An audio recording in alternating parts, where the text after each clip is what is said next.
Telugu Desam party, జనసేనకు సంబంధించినటువంటి నాయకులు, కార్యకర్తలు వైఎస్ఆర్ కాంగ్రెస్ పార్టీ గ్రామ స్థాయి, వార్డు స్థాయి, మండల స్థాయి, నియోజకవర్గ స్థాయి యాక్టివ్గా ఉండేటువంటి లీడర్స్ పైన ఉద్దేశపూర్వకంగా దాడులు చేస్తున్నారు. అదేవిధంగా వాళ్ళ ఇళ్ళకెళ్ళి ఇళ్ళు పగలు కొడతాం, కార్లు పగలు కొడతాం, అర్ధరాత్రులు వెళ్ళి వైఎస్ఆర్ కాంగ్రెస్ పార్టీ శ్రేణుల్ని భయపెట్టాలి, ఈ వైఎస్ఆర్ కాంగ్రెస్ పార్టీని డిస్టేజం చేయాలని చెప్పి పెద్ద ఎత్తున ప్రయత్నాలు చేస్తున్నారు.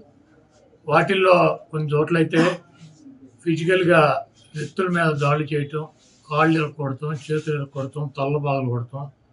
అదేవిధంగా ఈ గ్రామాల్లో కానీ ఇక్కడ కానీ మీరు ఉండకూడదని చెప్పి వార్నింగ్లు ఇవ్వటం అనేక రకాలుగా చేస్తున్నారు. వీటికి ప్రత్యక్ష సాక్షులు పోలీసులు దగ్గర ఉండి వాళ్ళు కొడతాంటే వీళ్ళు చూస్తూ నిలబడి ఎంజాయ్ చేస్తున్నారు. ఈరోజు మా దగ్గర పోలీసులు ప్రేక్షక పాత్ర వహించేటువంటి సన్నివేశాలు, తెలుగుదేశం పార్టీ అల్లరి మోకల్లో మా వాళ్ళ మీద దాడి చేస్తున్నటువంటి సన్నివేశాలు సీసీ ఫుటేజీలతో సహా, ఫోటోలతో సహా మా దగ్గర ఉన్నాయి.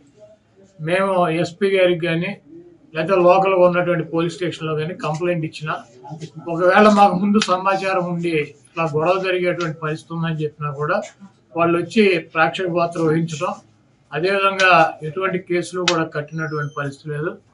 కాబట్టి మేము జిల్లా పార్టీ తరఫున మా దగ్గర ఉన్నటువంటి వీడియోగ్రాఫర్లతో, ఫోటోగ్రాఫర్లతో హైకోర్టుకు వెళ్ళి ప్రైవేట్ కేసులు వేయాలని చెప్పి నిర్ణయించుకున్నాం.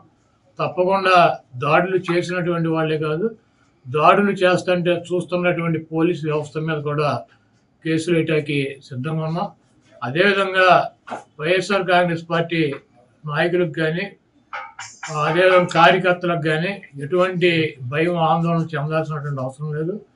రేపు 2 రోజుల్లో జిల్లాలో ఉన్నటువంటి ముఖ్య నాయకులు అందరం కలిసి ప్రతి నియోజకవర్గానికి వెళ్ళి దాడులు చేసినటువంటి వాళ్ళ ఇళ్ళకెళ్ళి ధైర్యం చెప్పేటువంటి కార్యక్రమం చేస్తాం. దీనికి జగన్మోహన్ రెడ్డి గారు కూడా మీరు ఎట్టి పరిస్థితుల్లోనూ కార్యకర్తలు కానీ, నాయకులు కానీ జరుగుతున్నటువంటి దాడుల్ని మీరు చూస్తూ ఊరుకోవద్దు, పార్టీ అంతా యాక్టివ్గా ఉండి అందరూ ఒక వేదిక మీదకి వచ్చి వాటిని తిప్పి కొట్టాల్సిన అవసరం మన మీద ఉందని చెప్పి ఆయన కూడా చెప్పారు. కాబట్టి